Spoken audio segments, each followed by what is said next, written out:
I think covering the inauguration was probably one of the most special stories that I worked on, um, because I'd never been to Washington, and the children that I traveled with had never been to Washington, and they were so excited that it was just contagious.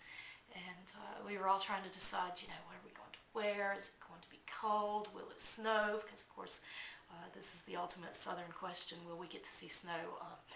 Not so much the president, just snow. We want to see snow. So, it was special to see these children who were going, not really understanding the significance behind America's first black president, and not understanding these stories that their grandparents and their parents had told them, not being able to relate to this world where color made such a huge difference and was such a huge barrier.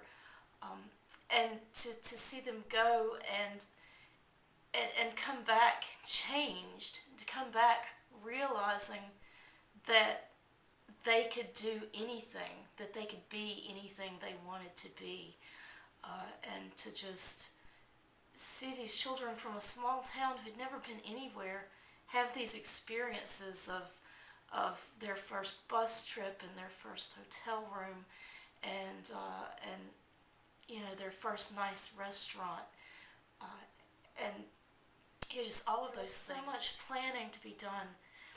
And I don't think it really hit any of us until there was this moment when I was standing on the National Mall, and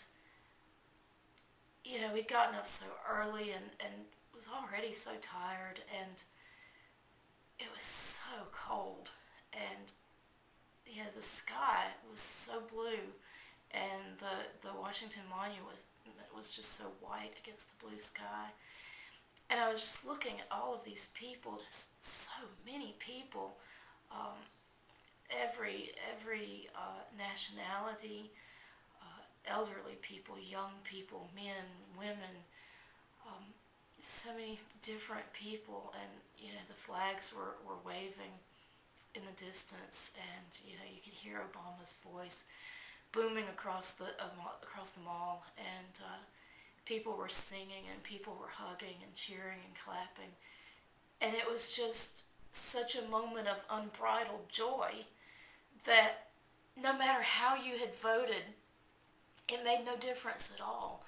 Just to be there and be among all of those people, and to feel this hope for the future, and to look at all of the children that I traveled so far with, and to see that hope on their faces, and to know that they were going to remember this forever, and that I was privileged to be a part of that.